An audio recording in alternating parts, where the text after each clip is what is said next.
na ba tayo?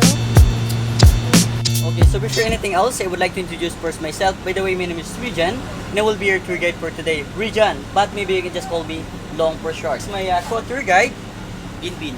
Mr. Bin. Mr. Bin. This is our boat captain. The other one, Mr. John, or Captain Jack Sparrow. I can do 150 meters from the surface going at the bottom. Yes, free dive. But just only one way. Then after 3 days, we will go. I'm just kidding. I guess it's only 10 meters. Because the destination, it has a strong current. So much better to have your life jacket, okay? So you have to hold like this and put it on. Just pull up. And that's it. And there is another strap behind you. Just raise your left hand and do like this. Do not breathe into your nose. Just breathe in through your mouth because you cannot breathe. We have approximately almost 1 to 1.5 hours from here going to the first stop. Then from first stop going to the second stop, we have approximately almost 30 minutes. Then from second stop going to the third stop, the Lusong Coral Garden, we have approximately 5 to 10 minutes only. Pas Island is one of the best destinations for today. You know why? We're gonna take our lunch. So what do you think the sleeping giant? Is it a boy or a girl? Do you have any idea?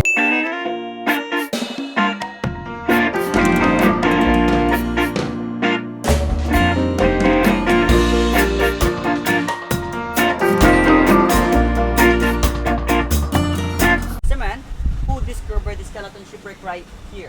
So you can see there just the skeleton of the wreck. The best part is just like a corals, but that is part of the skeleton shipwreck, okay? So the name of that island or that mountain is Tangat. So the front is going to the east, so that's what I call it here, East Tangat Wreck. So we have some skeleton shipwreck right here. Don't go to the shallowest part, okay? Just only here on the wreck. The wreck is right here.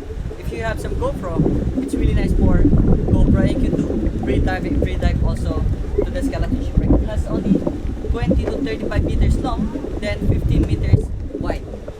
But the seawater level is only 5 to 15 meters. So you can see the shipwreck with your mask in the snorkeling gear. So everybody's ready?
Alright, so now we're just going to our next destination, which is a Lusong Gunboat. It is same skeleton shipwreck, but it's much shallower than here. It's almost 3 to 5 meters. There's skeleton shipwreck right there. So travel time from here, going to the next stop, we have approximately almost 29 minutes to 30 minutes from here, going to the next stop. Alright, so everything is good?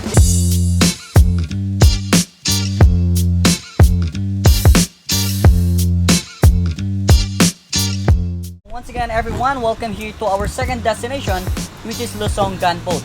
So the name of the mountain or the island is Lusong. So Lusong, it means down, come down or go down. So that is the name of Lusong. So even the divers, they don't specify the name of Lusong Gunboat. Alright, so it has only 3 to 5 meters. The shipwreck right here in front of the boat, much shallower here than East Tangat Wreck.